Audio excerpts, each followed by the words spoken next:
Está na cara que o governo americano, isso é o establishment, ou aquilo que o Nicholas Seger chama corporação, está trabalhando para a ascensão islâmica mundial. Assim como a Casa Real Britânica, que é um elemento fundamental da corporação, está protegendo a invasão islâmica a olhos vistos. Eu digo para vocês, o príncipe Charles é membro de uma tarica. Ele obedece um sheik islâmico. Meu Deus do céu, eu não sei. Existe no mundo, em plena execução, um processo de extinção da religião, especificamente da católica. Não dá para esconder mais. É uma coisa uniforme em todo mundo, as técnicas são as mesmas e a possibilidade de isso ser coincidência é zero. Vocês leiam no livro do Lee Penn, False Dawn, que eu já mencionei aqui, tem toda a documentação do projeto de implantação de uma religião biônica mundial. Esse projeto está em plena fase de implementação. E toda essa gente, Dilma Rousseff, Gilberto Carvalho, está tudo trabalhando para isso. Não se iludam. E o pessoal não quer admitir isso aí. Eles querem dizer assim, que o mercado tem que decidir tudo. Eu digo, mas é impossível o mercado fazer isso, porque o mercado se compõe de pessoas. Por exemplo, se você compra uma coisa porque você acha que vale, você vai revendê-la por X, muito bem. O outro que vai comprar também vai revender e ninguém vai consumir nada nunca. E na hora... Você vê que todo esse movimento ecológico, esse negócio de aquecimento global, né, fica dizendo que, falando contra os combustíveis fósseis. Eu lembro até o Dr. Fritjof Capra, no livro Ponto de Mutação, falava horrores dos combustíveis fósseis. Ele dizia que no fim da década de 90 os combustíveis fósseis seriam abandonados. Haveria outras fontes de energia. Estou esperando para ver, já passou 20 anos, não aconteceu. Acontece que os cientistas descobriram o hidrocarboneto de uma galáxia que fica na puta que eu pariu. Onde nunca teve dinossauro, onde nunca teve fóssil, porra. Então, combustível fóssil é a puta que eu pariu, você tá entendendo? Combustível fóssil é o cu da sua mãe. Não existe combustível fóssil, porra nenhuma. Isso é uma farsa, uma palhaçada. Hein? Então, olha aí. Então, o fato... Você veja, a Pepsi Cola está usando células de fetos abortados, né,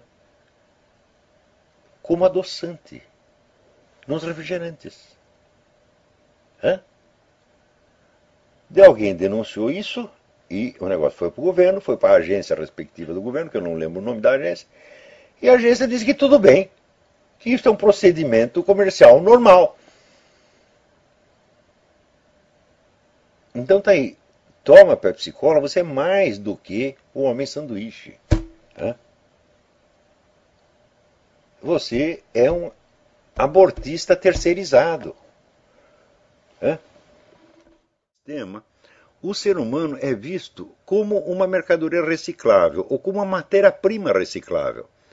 Por exemplo, você pode matar os bebês para você fazer cosmético, para você fazer adoçante. Tá certo? Então, um ser humano pode virar um adoçante. Você está lá comendo uma barra de chocolate e tem um feto humano lá dentro. Tá certo? Na indústria de cosméticos nem se fala. Tá certo? Quer dizer, toda a cultura científica moderna ela parece baseada, vamos dizer, em falsificações históricas absolutamente monstruosas. Né? Não só históricas, falsificações científicas também. Né? Esta mesma semana, eu estava na aula que eu citei uma carta de Alexander von Humboldt que dizia o seguinte: olha, nós todos sabemos que não existe a menor prova do sistema copernicano, do sistema heliocêntrico. Todos nós sabemos isso, mas eu não quero ser o primeiro que diz isso em público. Então, se aparecer algum cientista corajoso e disser isso, eu também vou apoiá-lo, mas eu serei o segundo no comando e não o primeiro, porque eu não quero levar todos os tomates. Né? E coisas desse tipo foram muito comuns na história da ciência, só que são perfeitamente escamoteadas. Né? Com relação, por exemplo, à origem da teoria da relatividade, o que aconteceu foi o seguinte, que no fim do século passado, na passagem do século, uma dupla de cientistas, Michelson e Morley, que disseram o seguinte: olha, se de fato a Terra se move em volta do Sol, então deve haver diferenças, né, na velocidade da luz em vários pontos da Terra, conforme as várias estações do ano. E eles mediram isso milhares e milhares e milhares de vezes e viam que não mudava nada. Então, das duas, uma. Ou a Terra não se move, ou é preciso modificar a física inteira. Então, o cidadão chamado Albert Einstein viu isso e achou que era preferível modificar a física inteira, né, só para não admitir que não havia provas do heliocentrismo. Então, ele fez um arranjo, e esse arranjo implicava, então, várias noções muito estranhas, como a da curvatura do espaço, que é um conceito que até hoje eu não entendi, tá certo? Quer dizer, como é que você acha que o espaço ocupa um lugar dentro do espaço? Uma coisa que não ocupa um lugar dentro do espaço não pode ser nem curva nem reta. Tá certo? Então, se você disser o espaço curva tudo o que está dentro dele, fala, bom, ainda é possível, mas que o espaço em si mesmo seja curva, é uma noção que me parece um pouco esdrúxula. Né? Mais ainda a noção de que pessoas que viajassem através do espaço teriam várias idades ao mesmo tempo, e várias outras coisas muito, muito esquisitas, que nunca foram provadas, tá certo? Mas que eram intelectualmente muito elegantes e que, de algum modo, salvavam as aparências. Tá certo? Então, o fato é que, no confronto entre geocentrismo e heliocentrismo, não existe nenhuma prova definitiva de um lado nem do outro, e você pode usar um sistema de referência, como pode usar o outro. No qual ele diz o seguinte: quando há uma parada cardíaca, o cérebro deixa de funcionar depois de cerca de 10 a 20 segundos. Muitos pacientes em estado de parada cardíaca parecem inteiramente capazes de experimentar processos mentais. Esse fenômeno demonstra que o espírito e a consciência não são gerados pelo cérebro. Ora, existe mais casos registrados disso aqui do que o cético mais exigente poderia requerer. São milhares e milhares e milhares de casos. Quer dizer, o sujeito está lá sem atividade cardíaca, sem atividade cerebral, e, no entanto, está vendo tudo o que se passa em torno. E, às vezes, vê coisas que estão se passando nos quartos vizinhos. E, às vezes, em outros lugares. Tudo isso depois confirmado. Tem até o caso do sujeito que, exatamente nesse estado, ele viu que na casa vizinha tinha um sapato em cima do telhado, veja você. Né? Isso quer dizer que a visão dele não estava nem condicionada ao lugar onde o corpo dele estava.